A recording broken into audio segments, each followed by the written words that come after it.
Bonjour Philippe Torreton. Bonjour. L'un de nos grands acteurs, César aussi, du meilleur acteur. Et puis écrivain.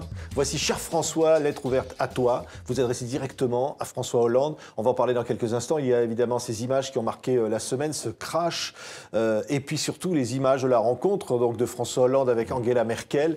Là, vous vous dites, Philippe Torreton, François Hollande est à la hauteur de sa fonction dans un moment tragique comme celui-là? Ce genre de déplacement est tout à fait normal. Enfin, il n'y a pas de... Moi, je trouve ça assez consternant qu'on en soit à juger un chef d'État à l'occasion de rendez-vous dramatiques comme ça. Je préfère qu'on le juge sur le... ou qu'on le jauge, plutôt que juger, mais qu'on le jauge à la hauteur de sa politique et de sa fidélité à ses engagements, à ses paroles. Là, je pense que n'importe quel président ferait ce déplacement de droite, de gauche ou du centre, irait rencontrer les familles des victimes. Là où on l'attendrait aujourd'hui, c'est par rapport à ce qui se passe, par rapport au scrutin départemental et par rapport à ses engagements. C'est ça que vous dites, Philippe Torreton? Évidemment. Évidemment, c'est comme aux européennes, j'en parle dans mon livre, mais quand tout d'un coup un président dit de gauche s'investit dans la campagne des européennes juste en faisant une tribune dans Le Monde, je trouve ça extrêmement faible. Extrêmement faible. Pourquoi vous vous dites c'est tellement important ces élections départementales?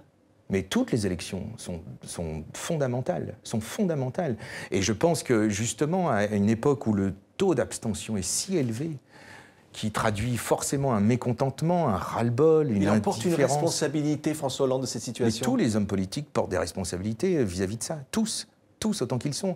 Donc il y a un devoir de rendre la politique plus saine. Je pense qu'il faut... mais c'est un dossier énorme parce que ça suppose de changer pas mal de choses, sur notamment en matière de justice. Comment faire pour que certains hommes politiques soient écartés à vie? Par exemple,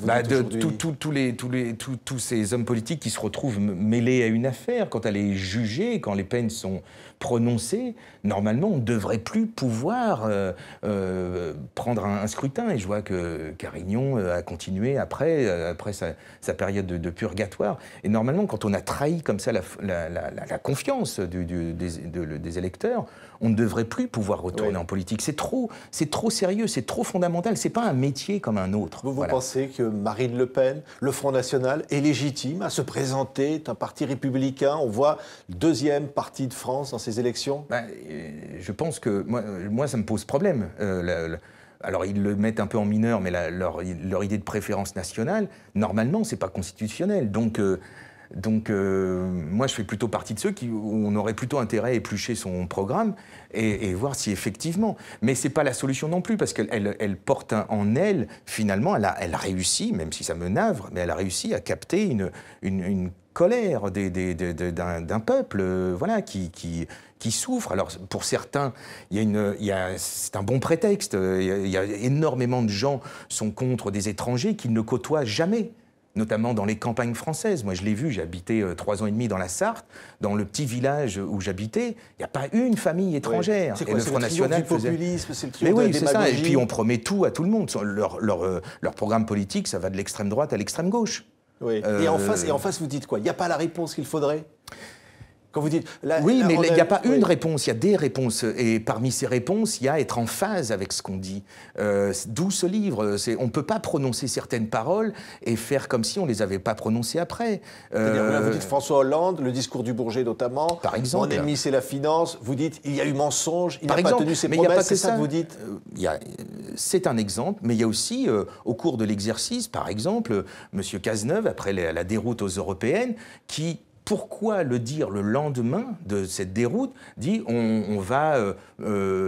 finalement on va abandonner l'idée du droit de vote aux étrangers extracommunautaires aux élections locales. Pourquoi le lendemain de ces résultats? Ils ne sont plus de gauche, c'est ça que vous dites aujourd'hui? François Hollande n'est peu importe ou pas de gauche. Qu'il soit de gauche ou pas, mais qu'il soit quelque chose et qu'il s'y conforme. Mais on ne peut pas mettre le droit de vote aux étrangers extracommunautaires dans un programme et le supprimer au lendemain d'une élection qui a vu une large victoire des candidats d'extrême droite. C'est un appel du pied. C'est dire, je vous ai compris un petit peu. C'est un petit, je vous ai compris. Ça veut dire que ce que vous dites aujourd'hui, c'est qu'effectivement, François Hollande porte une responsabilité dans la montée du Front National? Lui, Mais tous les hommes politiques portent une responsabilité dans la montée du Front National. Nicolas Sarkozy, aujourd'hui, l'UMP est en tête. Évidemment. C'est un retour. Finalement, il dit « je vais siphonner une nouvelle fois les voix du Front National ». Oui, en incorporant une bonne partie du programme aussi. Comme par hasard, il a d'abord cette façon de renvoyer dos à dos le PS et le FN, comme le faisait Laguiller en son temps. Je trouve ça insupportable. Quel que soit, moi, mon désamour vis-à-vis de la politique socialiste du moment, jamais je pourrais comparer le programme du Parti socialiste au programme du FN. On a tout intérêt à faire en sorte qu'on ne soit plus politisé, qu'on ne soit plus syndiqué, qu'on soit que des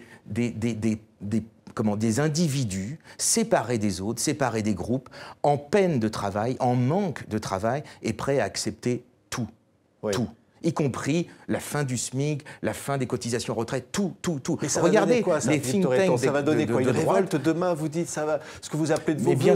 Bien sûr, parce que on le voit bien en Grèce, en Espagne, sont des peuples qui souffrent énormément. D'où ces votes-là, d'où cette façon d'exiger comme ça une politique humaine qui prend en compte. Moi, je suis sidéré à chaque fois de voir des intervenants économiques à la télé, que ce soit sur le service public ou sur le privé, qui parlent de façon assez légère de ce que devraient faire les Grecs, de ce que devraient faire les Espagnols, avec leurs 54% de chômage chez les jeunes, par exemple, en Espagne. 54%. Je ne sais pas si on peut réaliser ce que c'est. C'est énorme. Et ils ont dit il faudrait il faut que les Grecs commencent à balayer devant chez eux et qu'ils commencent à... Comme si c'était juste une arrière-boutique un peu en désordre, il faut faire un peu de ménage. Derrière, il y a du suicide. Du suicide. Il y a de la mendicité. Il y a des gens à bout. Et on en parle légèrement de ça. Et à force d'en parler légèrement, ça va nous retomber dessus d'une façon extrêmement violente. Philippe Torreton, ce livre s'adresse à François Hollande. Vous lui avez donc adressé, il l'a reçu. Il l'a reçu. Qu'est-ce qu'il dit? Rien. Pour l'instant, il n'y a que les députés frontistes qui m'ont répondu. Martine Aubry m'a répondu, et d'autres. Mais